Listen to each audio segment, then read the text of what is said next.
जय श्री सीताराम जी की। स्वागत है आप सभी का हमारे YouTube channel Shri Ramcharitmanas with Diksha पर।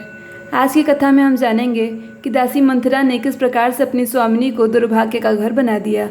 रानी कैकेयी के मन में उसने किस प्रकार से विष को रोपा और वह स्वयं अपने कुल की घातिनी बन गई। तो चलिए प्रभु को प्रणाम करके आज की कथा शुरू करते हैं। यदि आप लोगों को वीडियो पसंद आए तो वीडियो को लाइक करना बिल्कुल न भूलें। साथ ही साथ आपको वीडियो कैसी लगी कमेंट बॉक्स में कमेंट करके ज़रूर बताएं और हमारे साथ जुड़े रहें। अगर आपने चैनल को सब्सक्राइब नहीं किया है तो चैनल को सब्सक्राइब कर लीजिए और सारी कथा का आनंद लेते रहिए। कैकेयी सुता सुनत कटुबानी, कही न सकई कहु सहमि सुखानी। तन पसेयु कदली जिमि कापी, कुबरि दसन जिब तब चापी। कैकेयी कोटिक कपट कहानी, धीरज धरऊ प्रबोधि सिरानी। फिरा कर्म प्रिय लागे कुचाली, बकी सराहई मानि मराली। सुनु मंथरा बात फुरि तोरी, दहिनी आँख नित फर कहीं मोरी। दिन प्रति देखऊँ रात को सपने, कहो न तो ही मोह बस अपने। कहा करो सखी सूद सुभाऊ, दाहिन बाम न जानऊ काऊ। अपने चलत न आज लगी, अनभल काहुक किन्न। के यग एक ही बार मोहि, दैव दुसह दुख दिन। जय भगवंत अनंत अनामय, अनग अनेक एक करुणामय। पिछली वीडियो में हमने देखा था कि मंथरा ने कौशल्या जी के प्रति बहुत से अपशब्द कहे और कैकेयी को बहुत प्रकार से अनेक सौतों की प्रकार से कहानियाँ बना के सुनाई। इस चौपाई में तुलसीदास जी कहते हैं, कैकेयी मंथरा की कड़वी वाणी सुनते ही डर कर सूख गई, कुछ बोल नहीं सकती। शरीर में पसीना हो आया और वह केले की तरह कांपने लगी। तब कुबरी मंथरा ने अपनी जीभ दांतों तले दबाई। उसे भय हुआ कि कहीं भविष्य का अत्यंत डरावना चित्र सुनकर कैकेयी के हृदय की गति न रुक जाए, जिससे उल्टा सारा काम ही बिगड़ जाए। फिर कपट की करोड़ों कहानियाँ कह कहकर उसने रानी को खूब समझाया कि धीरज रखो। कैकेयी का भाग्य पलट गया, उसे कुचाल प्यारी लगी। वह बगुले को हंसनी मानकर, वैरिन को हित मानकर उसकी सराहना करने लगी। कैकेयी ने कहा, मंथरा सुन, तेरी बात सत्य है। मेरी दाहिनी आँख नित्य फड़का करती है। मैं प्रतिदिन रात को बुरे स्वप्न देखती हूँ, किंतु अपने अज्ञानवश तुझसे नहीं कहती। सखी क्या करूँ, मेरा तो सीधा स्वभाव है। मैं दायां बायां कुछ भी नहीं जानती। जहाँ तक मेरा वश चला मैंने आज तक कभी किसी का बुरा नहीं किया। फिर बिना जाने किस पाप से दैव ने मुझे एक ही साथ यह दुसह दुख दिया। नय हर जन्म भरब बर जाई, जियत न कर बिसवती सेवकाई। अरे बस दैव जियावत जाही, मरनु नीक तेह जीवन चाही। दीन बचन कह बहु विधि रानी, सुनि कुबरी तिय माया ठानी। अस कह कहो मानि मन ऊना, सुख सुहाग तुम कहो दिन दूना। जेहि राउर अति अनभल ताका, सोई पाहि यह फल परिपाका। जब ते कुमत सुना मैं स्वामिनी, भूख न बासर नींद न जामिनी। पूछ्यो गुनिन रेख तिन खाची, भरत भुआल हो यह साची। भामिनी करो तो कहो उपाई, है तुम्हारी सेवा बसराऊ। परौ कूप तह बचन कर, पर सकौ पूत पति त्यागी। कह सि मोर दुख देखी बड़, कस न करब हित लागी। जय भगवंत अनंत अनामय, अनग अनेक एक करुणामय। कैकेयी कहती हैं, मैं भले ही नैहर जाकर वहीं जीवन बिता दूंगी, पर जीते जी सौत की चाकरी नहीं करूंगी। दैव जिसको शत्रु के वश में रखकर जिलाता है, उसके लिए तो जीने की अपेक्षा मरना ही अच्छा है। रानी ने बहुत प्रकार से दीन वचन कहे। उन्हें सुनकर कुबरी ने त्रिया चरित्र फैलाया। वह बोली, तुम मन में ग्लानि मानकर ऐसा क्यों कह रही हो? तुम्हारा सुख सुहाग दिन दिन दूना होगा। जिसने तुम्हारी बुराई चाही है, वही परिणाम में यह बुराई रूप फल पाएगी। हे स्वामिनी, मैंने जब से यह कुमत सुना है, तब से मुझे न तो दिन में कुछ भूख लगती है और न रातों में नींद ही आती है। मैंने ज्योतिषियों से पूछा तो उन्होंने रेखा खींचकर अर्थात निश्चय पूर्वक कहा कि भरत राजा होंगे। यह सत्य बात है। हे भामिनी, तुम करो तो उपाय मैं बताऊं। राजा तुम्हारी सेवा में है ही। कैकेयी ने कहा, मैं तेरे कहने से कुएं में गिर सकती हूँ, पुत्र और पति को भी छोड़ सकती हूँ। जब तुम मेरा बड़ा भारी दुख देखकर कुछ कहती है तो भला मैं अपने हित के लिए उसे क्यों न करूँगी। कुबरी करी कबूली कैकई कपट छुरी उर पाहन तेई। लखन रानी निकट दुख कैसे चहई रहित तिनु बलि पशु जैसे। सुनत बात मृदु अंत कठोरी देति मनहु मधुर माहुर घोरी।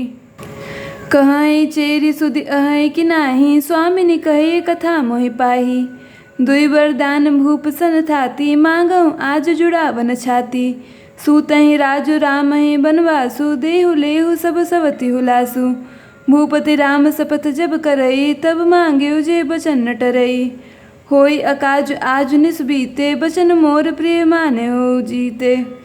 बड़कु घात करि पाप किनी कहे सिकोप गृह जाहु। काजु सवारे हूँ सजग सबु सहसा जनि पतियाहु। जय भगवंत अनंत अनामय अनग अनेक एक करुणामय। कुबरी ने कैकेयी को सब तरह से कबूल करवाकर अर्थात बलि का पशु बनाकर कपट रूप छुरी को अपने कठोर हृदय रूपी पत्थर पर टेया, उसकी धार को तेज किया। रानी कैकेयी अपने निकट के शीघ्र आने वाले दुख को कैसे नहीं देखती, जैसे बलि का पशु हरी हरी घास चढ़ता है पर यह नहीं जानता कि मौत सिर पर नाच रही है। मंथरा की बातें सुनने में तो कोमल हैं पर परिणाम में कठोर हैं, मानो वह शहद में घोलकर जहर पिला रही हो।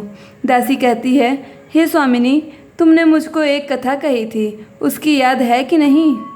तुम्हारे 2 वरदान राजा के पास धरोहर हैं, आज उन्हें राजा से मांगकर अपनी छाती ठंडी कर लो।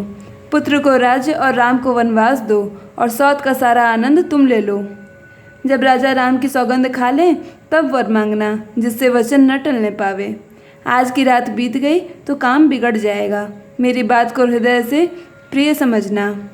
पापनी मंथरा ने बहुत बुरी घात लगाकर कहा, कोप भवन में जाओ, सब काम बड़ी सावधानी से बनाना, राजा पर सहसा विश्वास न कर लेना, उनकी बातों में न आ जाना। कुबरी ही रानी प्राण प्रिय जानी, बार बार बड़ी बुद्धि बखानी। तो ही समहित न मोर संसारा, बहे जात कई भई सी अधारा। जो विधि पूरब मनोरथ काली, करो तो ही चक पूतरी आली। बहु विधि चेरी आदर उदेई, कोप भवन गवनी कैकेयी।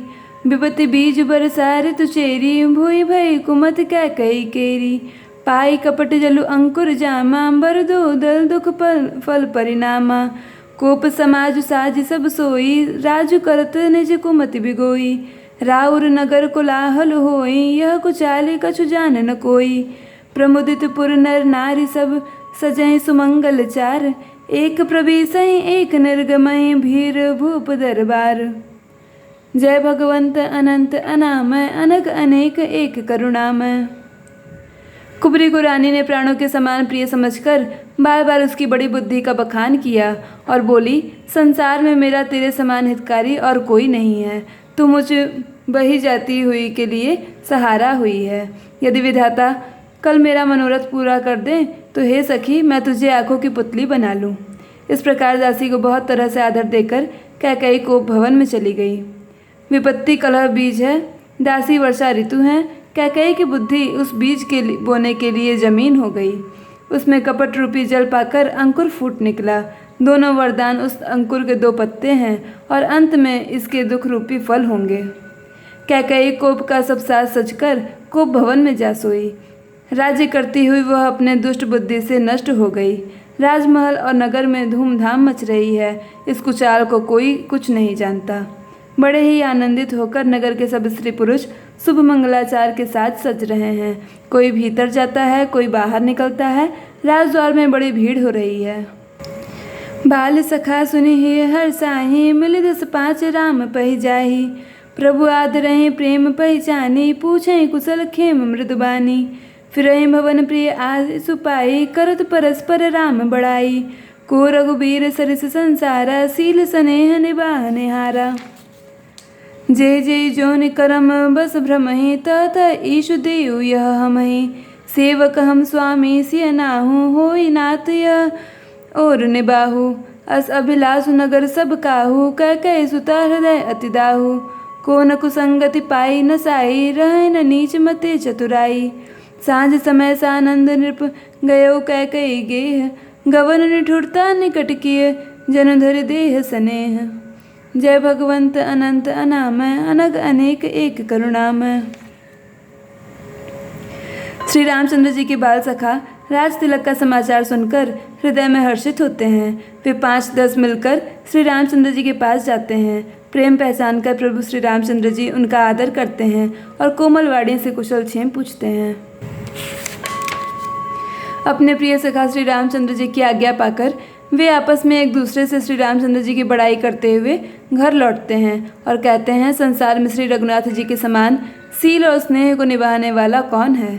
भगवान हमें यदि दें कि हम अपने कर्मवश भ्रमते हुए जिस जिस योनि में जन्मे, वहाँ उस योनि में हम तो सेवक हों और सीतापति श्री रामचंद्र जी हमारे स्वामी हों और यह नाता अंत तक निभ जाए।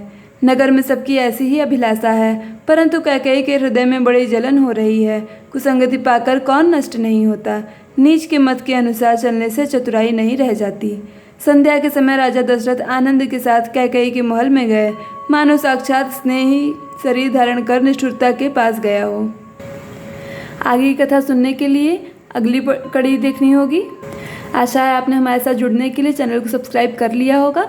आगे कथा देखने के लिए बेल आइकन को प्रेस करना बिल्कुल न भूलें, जिससे कि आपको वीडियो की नोटिफिकेशन आपके फ़ोन पर मिलती रहे और आप हमारे साथ जुड़ के आगे की कथा भी सुनते रहें। वीडियो पसंद आई हो तो वीडियो को लाइक करना बिल्कुल न भूलें। आप सभी का अंत तक वीडियो देखने के लिए बहुत बहुत धन्यवाद।